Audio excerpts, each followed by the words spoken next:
In the last video, we discussed whether esports can be considered a sport, using 3 different criteria. The conclusion was the following. Esports is less competitive than sports. It can be considered a physical activity since the actual physical work is performed by computers. And it can be a socially accepted sport by those who only recognize the potential of the esports industry. In this video, we'll discuss whether esports could actually surpass sports in terms of governance, entertainment value, and accessibility.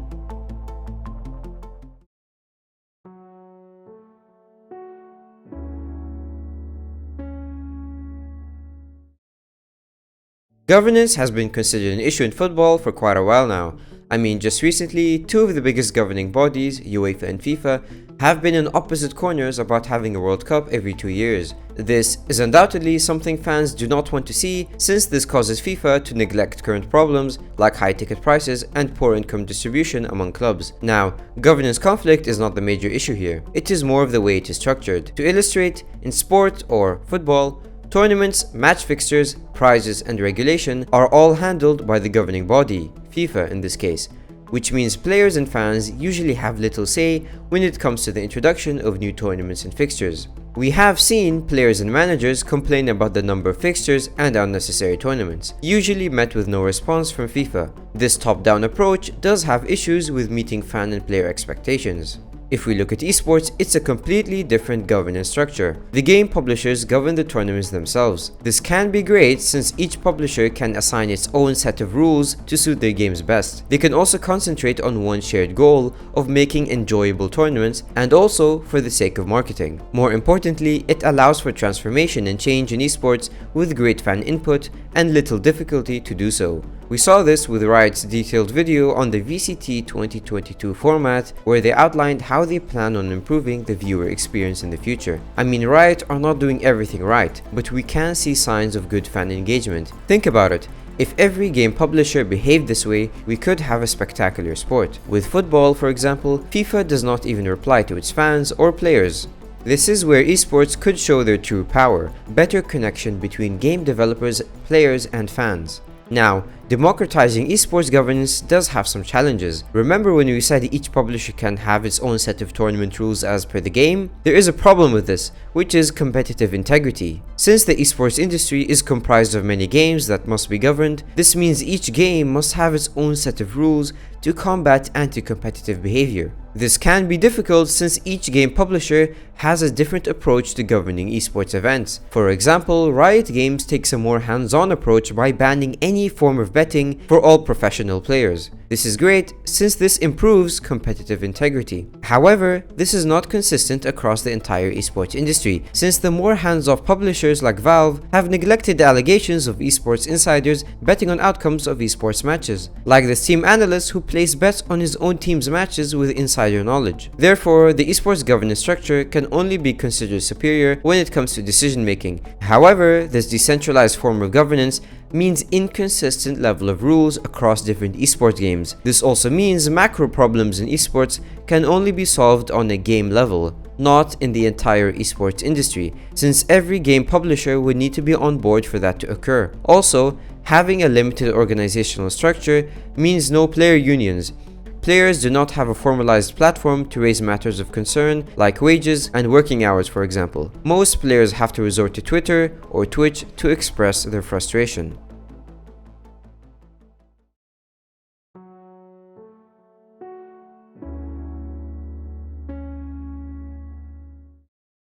There is no argument that sport matches are longer, and with the presence of social media, fans are less inclined to watch the full game since they can just catch the highlights on social media. Esports games just feel shorter and more action-packed, which is more enjoyable for the younger audience. This is, however, an issue with the current generation we have seen as of recent. We have seen articles show how sports is losing its Gen Z audience. Now, this is not to say esports games are shorter. In fact, they are longer, but they are just more action-packed. The younger generation prioritizes convenience and entertainment value over club loyalty and commitment. You don't even need to take my word for it. FIFA has also taken steps to keep younger fans hooked into the game. FIFA's experiment with the 60-minute football matches instead of the usual 90 is a prime example of this. They even experimented with the possibility of throw-ins with the foot. It all seems like FIFA want to ease the game for viewers by shortening, quickening, and constantly entertaining younger viewers, possibly in fear of esports.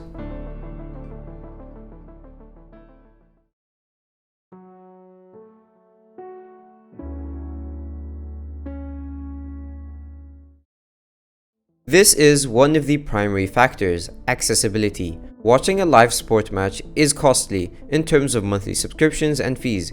Given the transition of fans to online streaming platforms such as Netflix and Twitch for entertainment, sports still remains one of the few reasons people subscribe to live television. This is frustrating for many younger fans since they would love to see football matches transition into a low-cost subscription like Netflix. Accessibility is the issue here. The more sports is commercialized, the less younger fans will watch it, since they have a free alternative on Twitch. In fact, Gary Vee uses a brilliant example of how the shift of broadcasting baseball to a commercialized platform really affected how younger fans could learn about the game. This meant MLB was quite strict with how their content was being spread around the internet. Instead of trying to use the spread of their content as publicity, they decided to commercialize their live content through a service called MLBAM. Esports, on the other hand, are doing quite the opposite. They want viewers to engage with their content through free platforms like Twitch and YouTube. As people learn about the game, they soon become viewers, then fans, then possibly players of esports.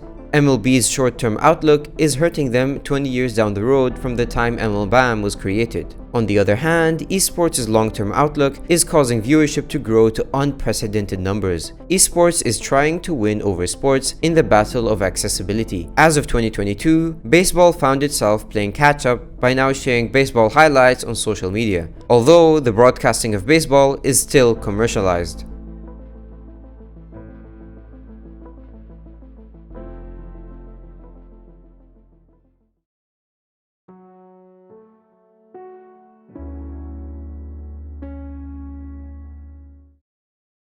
We just discussed how esports could capitalize on sports' weaknesses, but does that mean sport clubs and organizations are not aware of this? No, in fact they are. Sport clubs and associations are taking steps to adapt to current fan expectations. It would most likely succeed since they already took swift action by, for example, producing fun YouTube videos of their favorite players performing some sort of challenge or activity, and even providing exclusive fan content through apps. However, some of these are paid subscriptions like Barca TV+.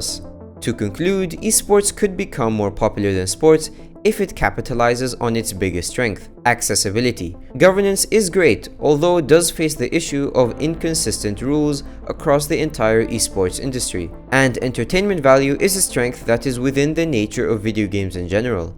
However, accessibility is something game publishers betted on and paid off, so it must keep honing the strength.